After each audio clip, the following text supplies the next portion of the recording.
I'm being told that the password is not working for public session. There isn't a password. Okay.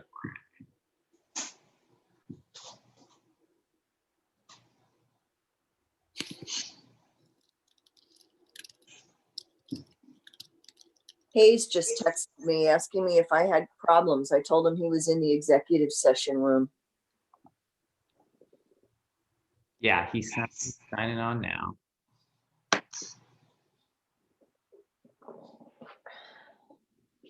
Oh. Sorry about that. I was in the executive meeting.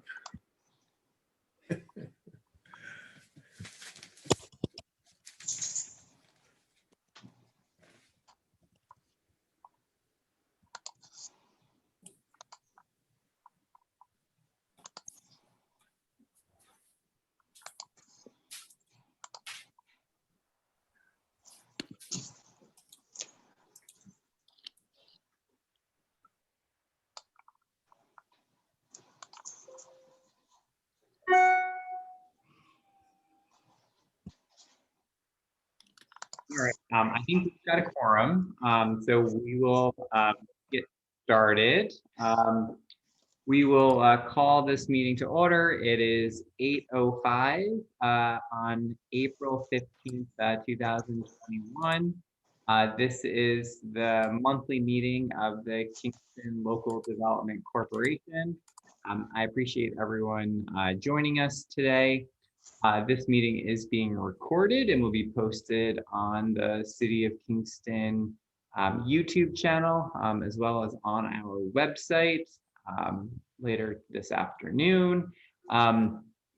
We will, I hope everyone's had a chance to see the agenda. We don't have a lot on our agenda today.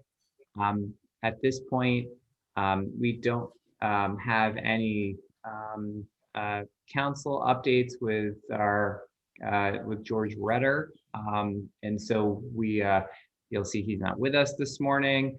As I mentioned, we will hopefully have Mandy join us momentarily, but I do think that there are a couple of things related to the treasurer's report that we have to go over today. But before we do, I think we could probably start by just doing an introduction. I think as everyone, I think everyone was on the call last month when Joe McDowell, one of our newest commissioners, announced that he was resigning. At that meeting, at the very end, I had since spoken to Joe, and you know, he did continue to want to step down just based on his workload and you know, his feelings at this point in time. And so we in the interim, I was able to reach out to another Kingston business owner, which I know many of us know. Eleni, I don't know if you, I think you probably know everyone on this call, but if you want to just introduce yourself, you know, just briefly and give a little bit of your background, you know, and I'm sure if no one else does know Eleni, you can introduce yourself. But Sure. Good morning, everybody. I'm Eleni Loizu. I'm an owner of the Deet Stadium Diner. I am third generation actually for the diner.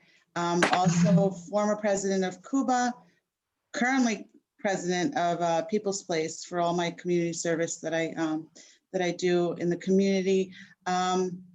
If you want, I do live in Shokan. I have, but my business has always been in Kingston. I grew up in Kingston. I was born and raised in Kingston.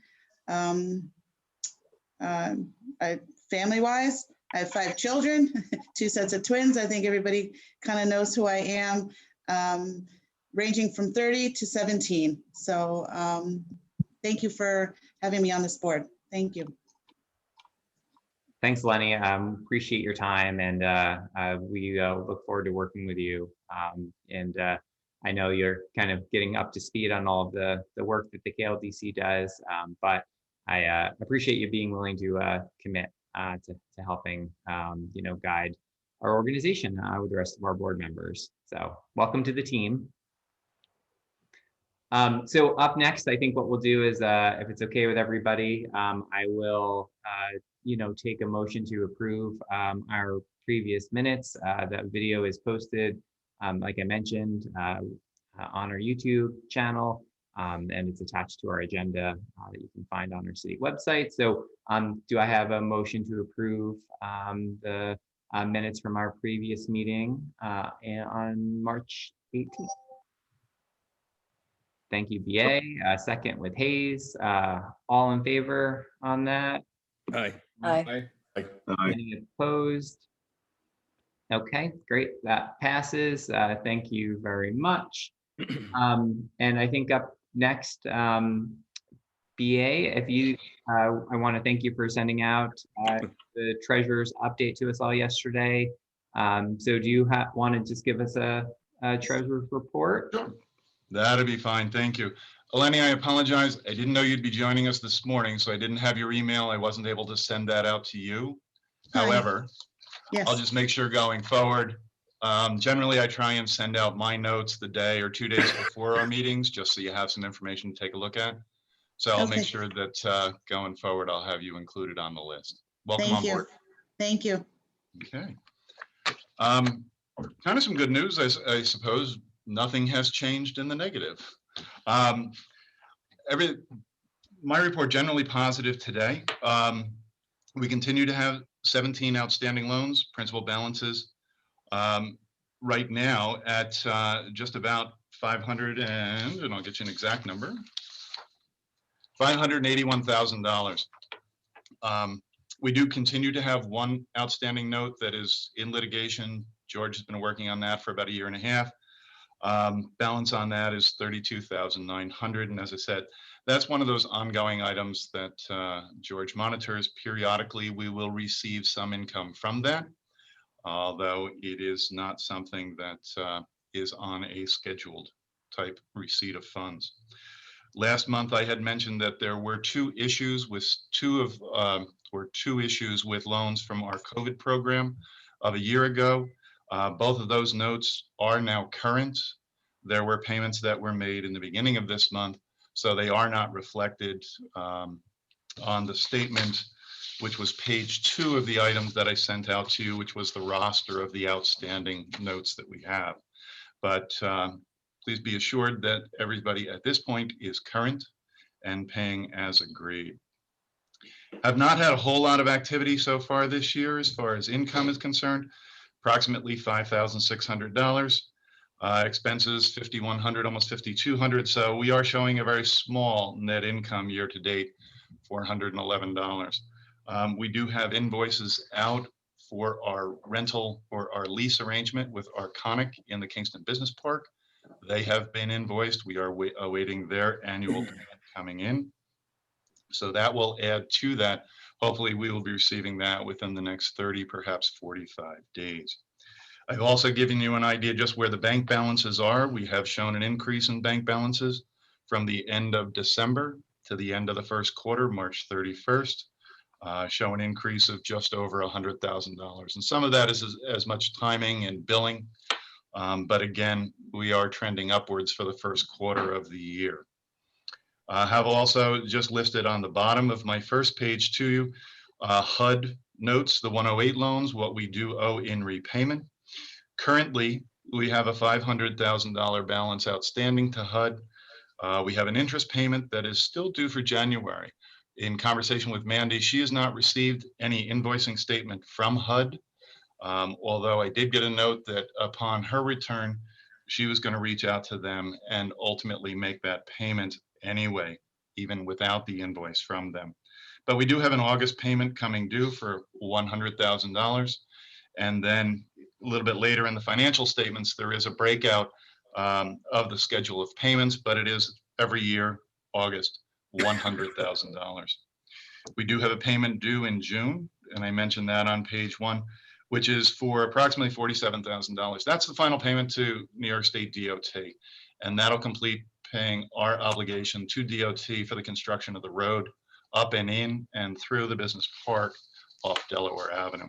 So that'd be kind of nice to move that into the paid category. As I mentioned, page 2 had sent out, that is just our list of outstanding loans at the moment. the original date, original amounts, current balances, and their current status. And as I mentioned, there is one that is marked past due. That is not. That is now current. So that is positive. All of our notes, except for the one in litigation, are current and as agreed. I'd also sent you out from our internal financial statements, the income statement and balance sheet, just to give you a little bit of a breakout on obligations.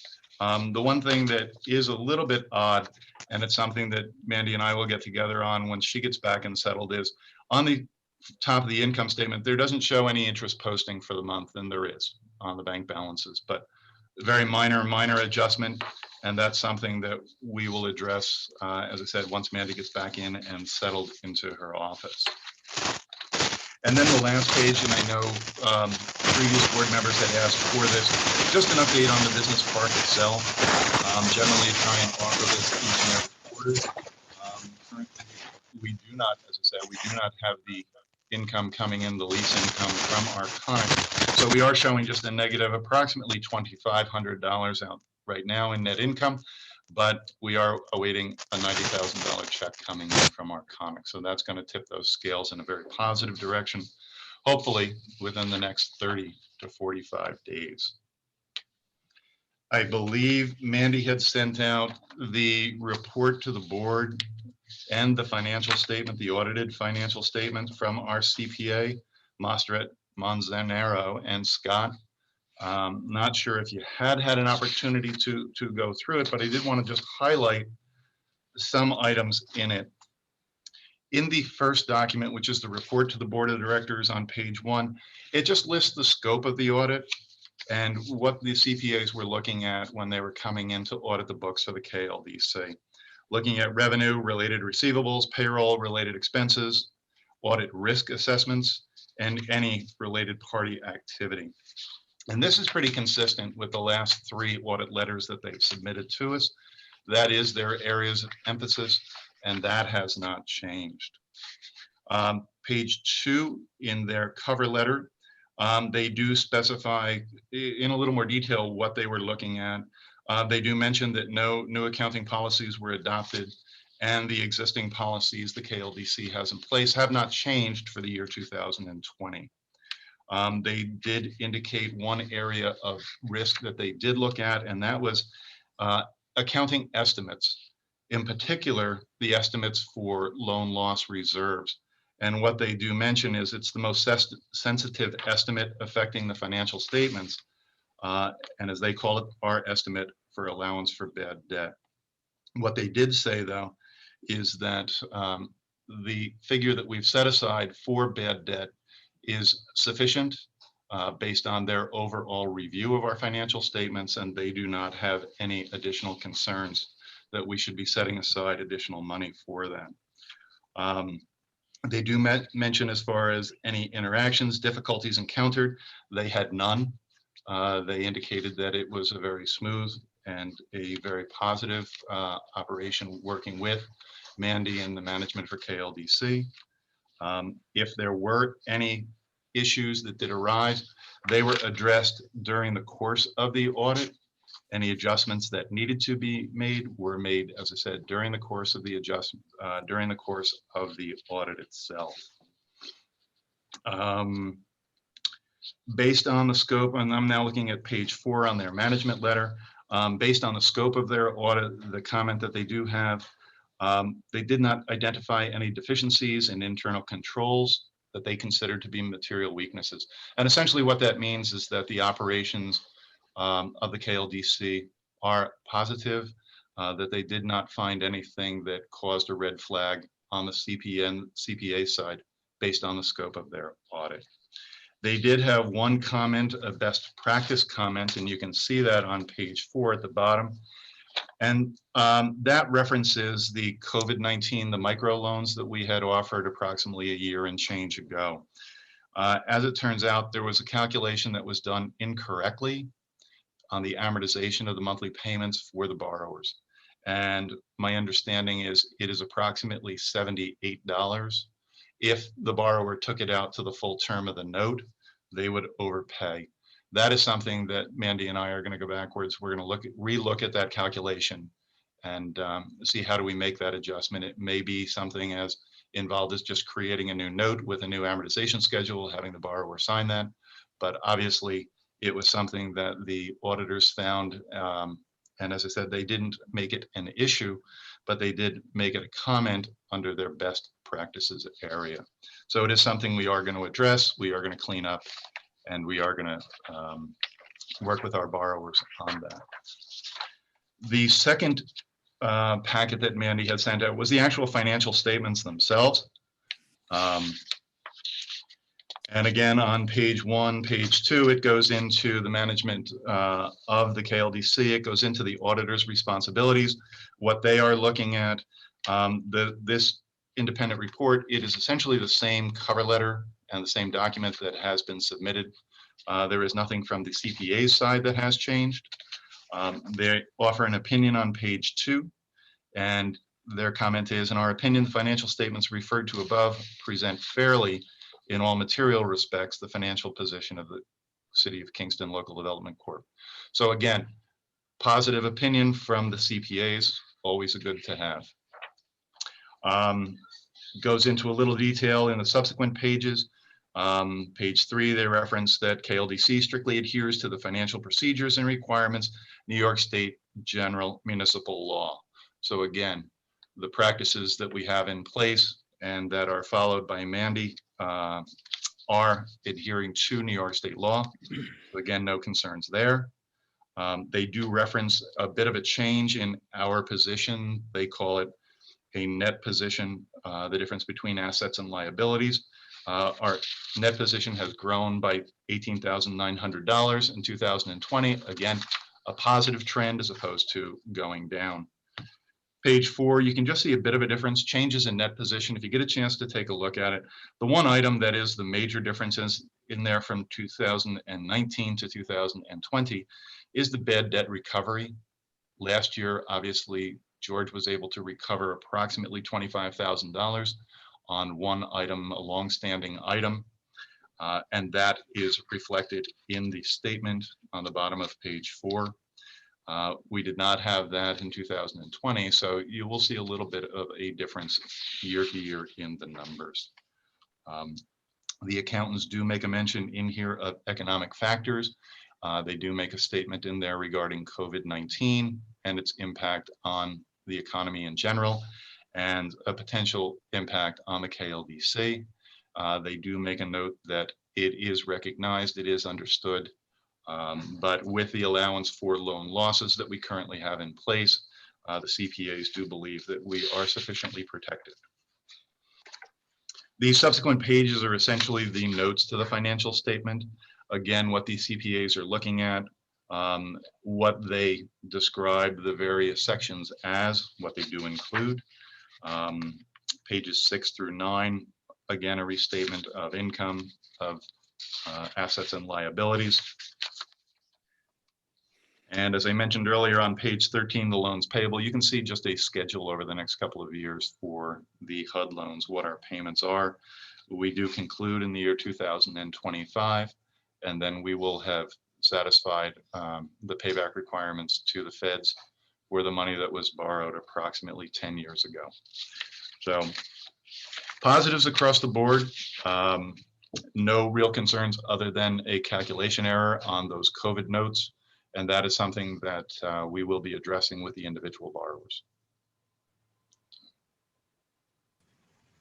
Thank you. Does anyone Thank you. have questions for BA related to any of that?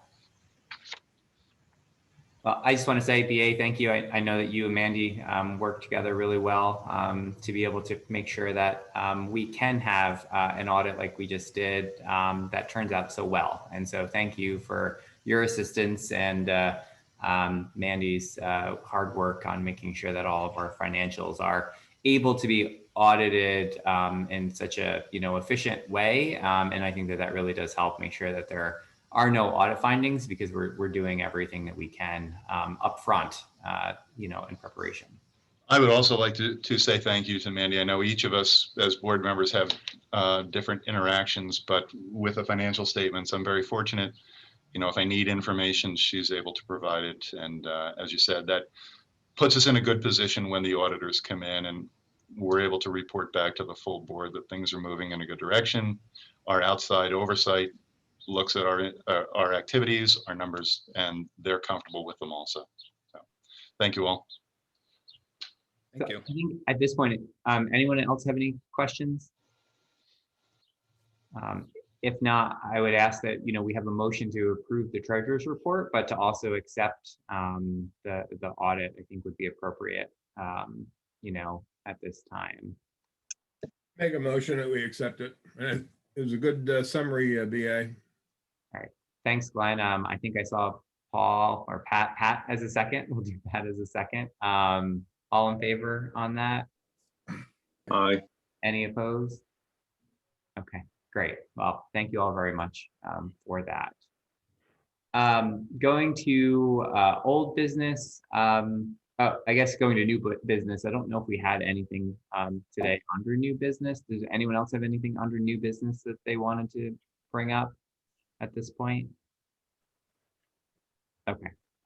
So under old business, we still have the role of secretary of the board that we have not filled yet over the last couple of months since our board members secretary's departure in January. And so has anyone thought long and hard about it since we last met in March and are ready to throw their hat in the ring to be the secretary? I think as Mandy mentioned last month, Mandy does most, if not all, of the administrative work, but it is a role that does need to be kind of had on the board to just make sure that we're keeping track of everything that we're supposed to be keeping track of.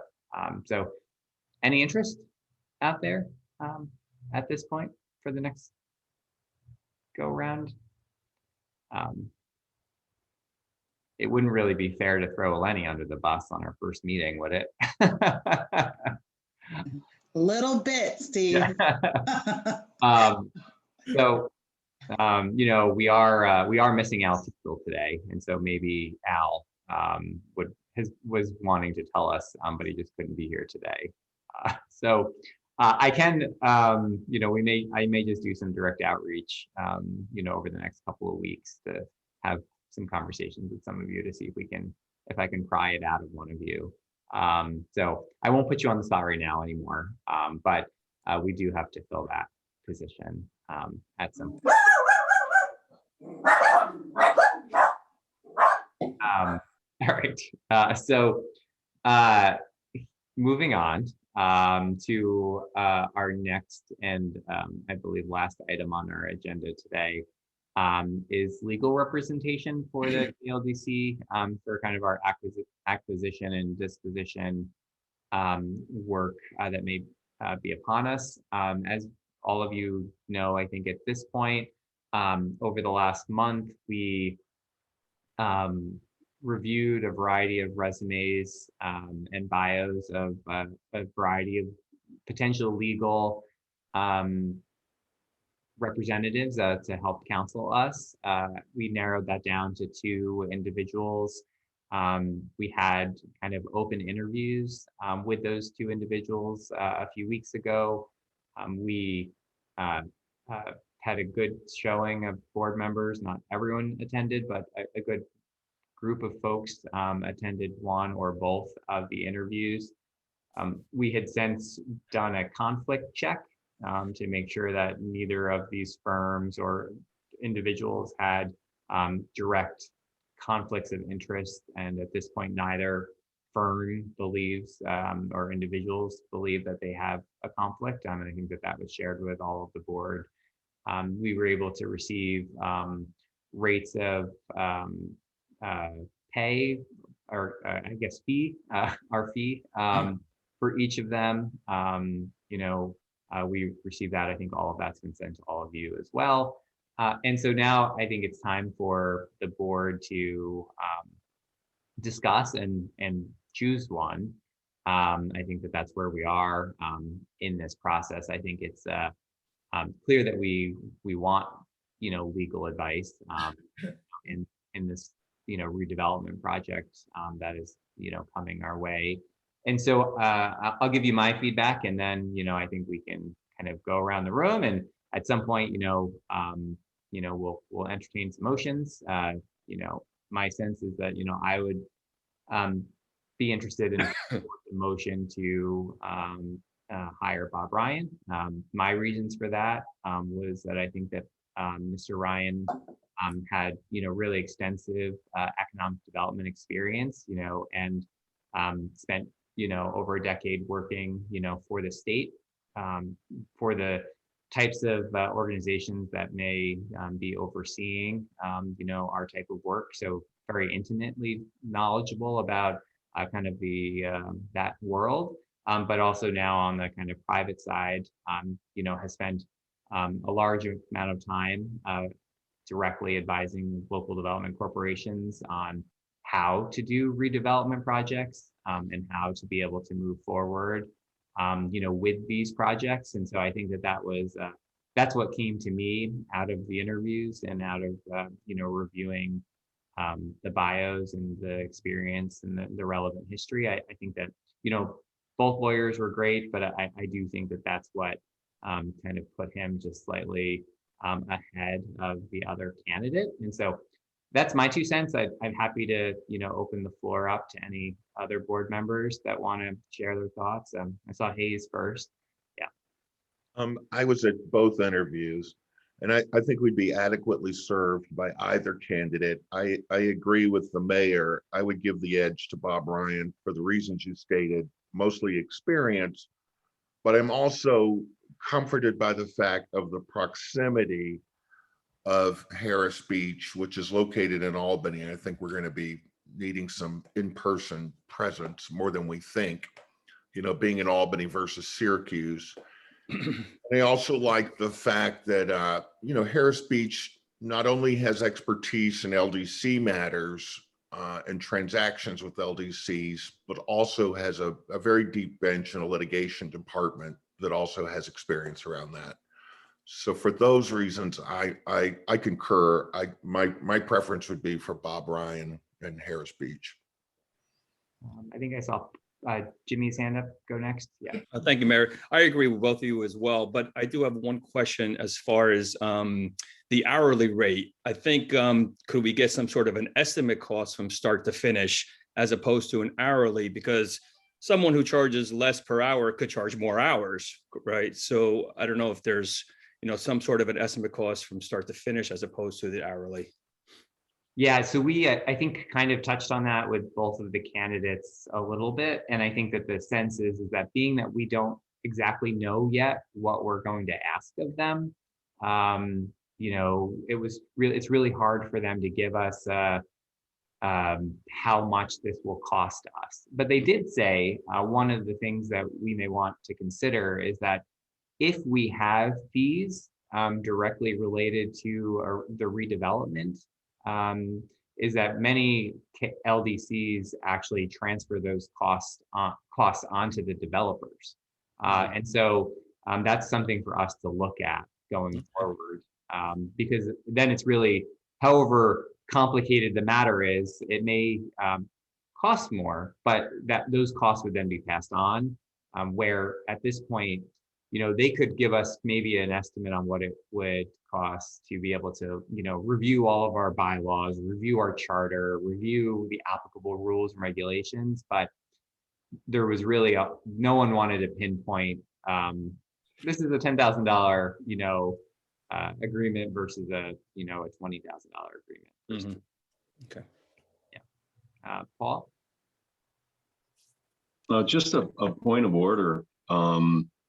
So we're considering hiring counsel, but we haven't put it in our budget. Do we need to vote to put something in the budget? I mean, we just had an audited financial. So do we need to vote to put something in the budget before we actually vote on counsel? And considering that, yeah, I agree with Hayes. They're both extremely qualified. my concern with Ms. Katzoff is she offered associates. Personally, I'd rather work with her directly instead of associates. I think we'd be underserved if we used associates in matters like this. And so I prefer Mr. Ryan as well, because we will be working directly with him, I believe. I'm sure he will use associates for work, but his rate is substantially less and he's closer. And if we have to put it in the budget, but we can't estimate what it costs, I think that should be a concern of all the board members. My understanding with the budget is that we do actually have a line for legal services already. And so we usually overestimate how much George Retter's time is. So now there'd be two lawyers basically sharing that same line. I would assume that at some point this year, that account will get low and we'll need to come back to the board to kind of replenish that account. But that's we do have a line already set up, and there would be money available now but BA, you may have more information. A little bit just to expand on that. As the mayor has said, we do have a line item. Historically, the budget for legal services has been based on prior experience. We've never had a scenario like this where we've had to bring in external counsel. We've used them once with a sale of a property, but this may be a little bit of a longer type relationship. But we do have funds in various accounts. And yes, I do believe procedurally it would take a vote by the board to allocate money in the budget specifically for additional legal expenses. But our past history, it's always been slightly inflated, but it is based on prior years' experience from our legal counsel, prior years billing from the legal counsels. I'm sorry, I'm seeing Sue's response to hourly. I'm not seeing Bob's, and I have written that from the meeting, $4.25 an hour at 20% discount, which is $340. So it's $35 less per hour. So I would not say that's substantial.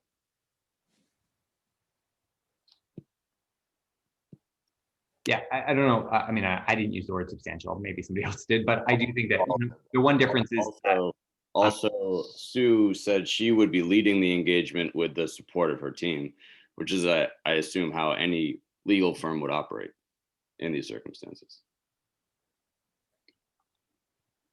Yeah, I think the one other thing that Sue had put in her proposal was that she would require a retainer, and that fee had not yet been determined.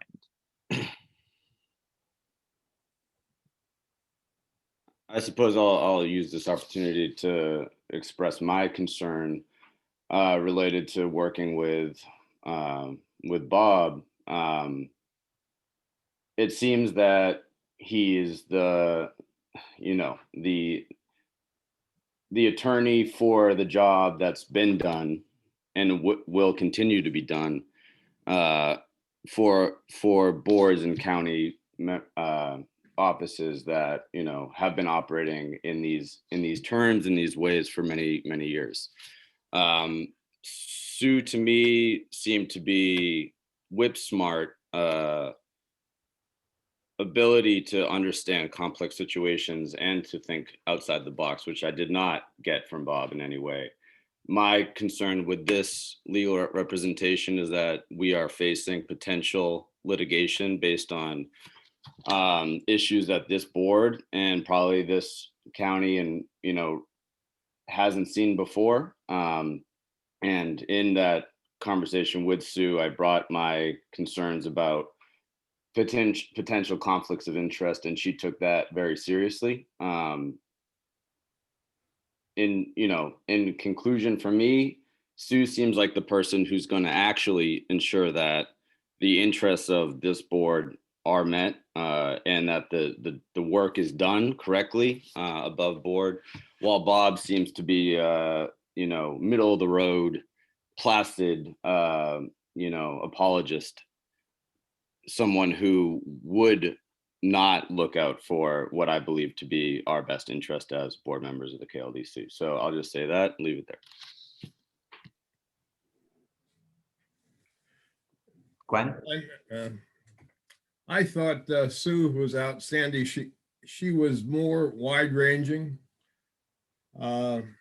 She had a better flow to her where we would ask a question and she would go deeper answering that question than what Bob did. Bob was, as it was said, it was like he was in a box.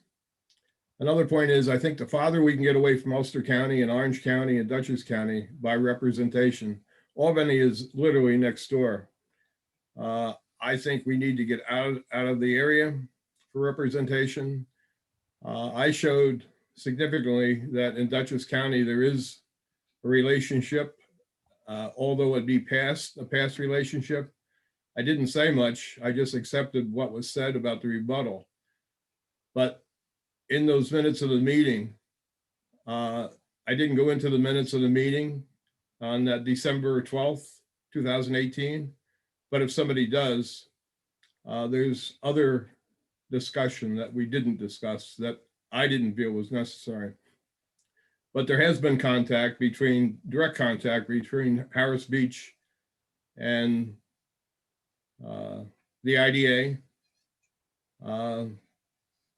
the contractor, the developer. There has been a relationship. Harris Beach belongs to Patterns for Progress. I'm concerned about the conflict of interest, and we've got plenty of it here. There's no doubt we've got plenty of conflicts of interest. And I think the farther we can get away, disassociate ourselves with any previous contacts, I think without a doubt, I think Susan and her staff, I think is definitely the choice. And that's who I would support. Thank you. Yeah, I'm sorry I wasn't able to attend the phone interviews, but prior to that, I did think Ms. Katzoff was a good choice. The fact that she is not local and might have to be on video doesn't bother me at all. If we've learned anything in the last year, it's that quality doesn't have to suffer for that. Certainly, congeniality might take a bit of a hit, but we can communicate and work together by video if necessary. So I don't see that as an impediment. I do very much agree with Glenn that having someone not in our local ecosystem makes all the sense in the world. So there, thank you. BA. Thank you. I also, I think, was one of the first folks that came out after looking bios and doing a little bit of background work on each of them, coming out supporting Susan, and I continue to. I think, as Hayes said, each of them are equally qualified. They are solid. They both have representative activities for local development corps, for IDAs, for communities. I think after that, it goes more toward the individual. And I know this probably sounds a little bit odd, but Miles alluded to Bob being a little bit more of a plasticky kind of an attorney, a more traditional attorney. Sue, I think, was much more interactive in our Zoom interviews. She was able to ask questions of the mayor, asking for clarification, a little bit of follow-up. I got a better feeling, interpersonal feeling from her in looking at her bios and information online. She's also represented, as I said, large and small IDAs, large and small local development corps. One of my original concerns was the proximity issue. And I think, as Pat just alluded to, in our current environment, we seem to be living on Zoom. And yes, there may very well come a time when we will need to be in the same room. But I think in the immediate month to 3 months, as we secure counsel and interview and cover ourselves, I think Zoom is more than sufficient. So the lack of, I guess, local is not a concern for me either. I do think, as I said, they are both qualified. I think Susan presented a stronger case, a more interactive case in our Zoom meetings. And I would continue to support her choice as the attorney for the KLDC. Thank you. And I will say that just for the record, there are both, law firms were, given extensive names and, information for conflicts. And both law firms came back with, conflict, clearance. And I just want to say that, just to be fair, while both firms have indicated that they have represented or have been kind of, kind of on the other side of some of these, whether it was, Harris Beach representing, the Poughkeepsie IDA, which may potentially have been in front of someone that could be in front of us eventually related to the Kingstonian project. But Susan also mentioned that she had dealings with Neil Bender. Didn't go into detail about what that was, but she did say that that did come up in her conflict check. But at this point, it's not a conflict. So I think we're supposed to take them at their word for the conflict clearance. So just wanted to put that out there for everyone to understand. And so I definitely hear that there's definitely some differing opinions on the board, and I think that I think the best way to manage this is to have a vote. That's how we have to do this, and so I think we would call for a motion, and then we would need a second, and then we would need a majority, of the members present here to vote for or against, one of the applicants. And so, Mayor, can I ask a question? I'm sorry. Yep. I'm eligible to vote, correct? Yeah, I think, did you receive all? I did receive, yes. I just want to make sure. I wasn't sure. Yeah. I would make that motion at this time. Okay. Great. And so, BA, do you want to state your motion? Oh, yes, I'm sorry. I would make a motion at this point, the KLDC secure Susan Katzoff as our attorney of record. Is there a second for that? I'll second. Okay, Pat seconded. And so for that, I would need a all in favor on appointing Susan Katzoff as our counsel. So I see, just for the record, B.A. Feeney, Pat Courtney Strong, Glenn Fitzgerald, and Andy Turco-Levin, and Miles Chrétien. So that is 5 votes, if I can do that correctly. Okay. And so all opposed to that appointment, I see Paul Caschera, Hayes Clement, James Demos, Eleni Luisa, and myself. And so we are tied at 5-5. And so being that Al is not with us today, he would be the 11th member. Yes. Just a question, and no disrespect intended, but Mayor, do you actually have a vote outside of a tie? I believe I do. Can Okay. I ask a question also? Because this is my first time. I'm not sure who's 750-7295 that's on this call. It's a member of the public, I would assume. Okay, I wasn't sure. Okay. Yeah, and so I think that we are kind of at a tie-breaking point, but we can check the bylaws, but I believe that I'm a full voting member of the KLDC as president. So was the vote 5-4? And then 5-5, I believe. I missed, who were the 5 that voted? I know the 5 that voted for Susan. Who were the 5 that voted for? Paul, Hayes, James, Eleni, and myself. Okay, so you actually, your vote is part of that. Okay. Paul? Steve, a point of order. We're out of the discussion portion of this motion. It was discussed previously, so there's a call for a motion on the floor. It needs to be voted and then either approved or denied, and then we can go to a secondary motion. And if we need additional discussion, we can discuss that previously. But just to adhere to Robert's rules, to make sure we're doing this correctly, there's a motion. The motion needs to be voted and either approved or denied, and then we can move on. Sorry.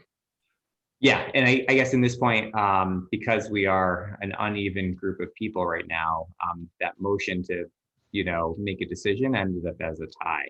And so, we don't have George Rutter here with us today to be able to determine, what does a tie actually mean? But it seems as though if we were to do a motion for the other lawyer, it would also be 5-5. And so we are, I think, at a stalemate until we have kind of a full contingent, of board members present. So that's kind of, I guess what we'll do is we will, one, either try to get a special meeting where all of us can attend, including Al, and then we'll go from there. But we'll have to do a doodle poll just to make sure that everyone is available, so that we don't want to have it just be in the same position again. So. Does that sound like that works for everybody? So the motion in essence has been denied, correct? Well, it's been tied. So I think that at this point, it kind of is just a stalemate. The motion doesn't carry in a tie, and so it's going to have to be remade at some point with a full board. Yeah. With Al here. Our new secretary, Hayes. Yeah. All right. Well, I appreciate everybody's, thoughts and consideration on that. And does anyone have anything else to add? I don't have any other business to attend to today at this point. I have a question, just in that we're going to check the bylaws and the of our organization. If it's determined that the vote was just as we just had it, that's one thing. If it was determined that the mayor doesn't have a vote in this meeting, what will we do then? Well, I think that the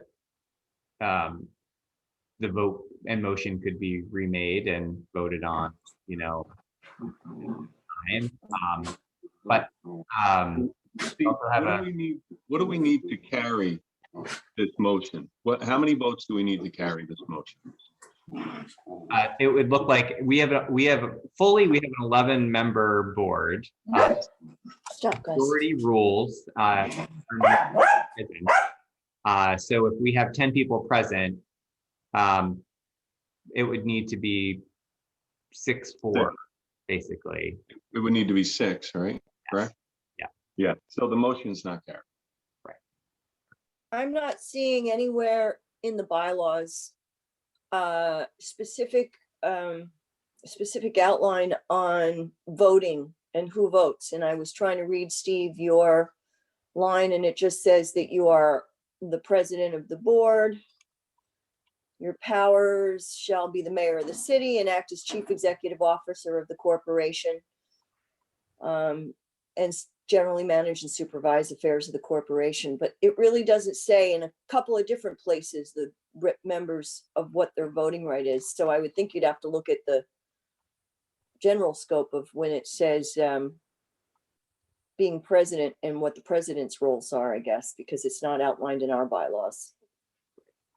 Yeah. Do you vote on other boards that you chair for the city?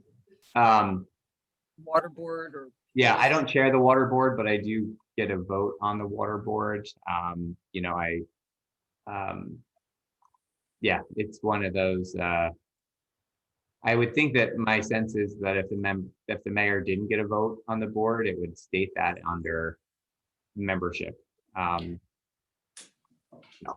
but I mean, with the president of the Common Council, they don't have a vote unless it's a tiebreaker. So, but those are completely different bylaws, of course. That's in the charter.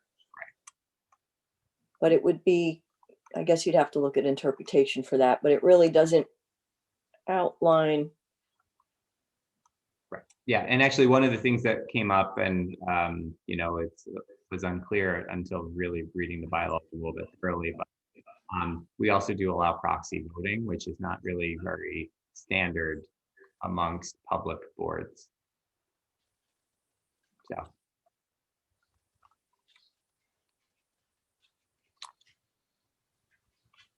Yeah, but at this point, I'm not seeing anything that says that I don't get a vote on the board. Sorry, I have to jump for another meeting. Yeah, no, I think that was all of our business for today, it seems. Actually, Steve, in section 1, the board of directors shall have general power to control and manage the affairs of the property. It really doesn't cite anybody. It just says the board. So you might be right. I don't know. I'm not an attorney, but there you Might be go. something that George Redder should weigh in on. I agree. Okay. The board shall have full power by majority vote to adopt rules and regulations governing the action of the board. Yeah, it says any business may be transacted at the meeting, at all meetings at which a quorum is present, except as otherwise provided. All matters shall be decided by the vote of a majority of the directors present. And the mayor is a director, I think, according to this. So, There you go. yeah. But with that said, I think we'll just have to get everybody back together again. So I appreciate everybody's patience, and we will send out a note to get a meeting where everyone can be in attendance. All right. So hearing that, I'll ask for a motion to adjourn. Thanks, Hayes. BA seconded. All in favor? Aye. Any opposed? All right. Well, thanks so much, everybody. We'll talk to you soon. Okay. Have a good day.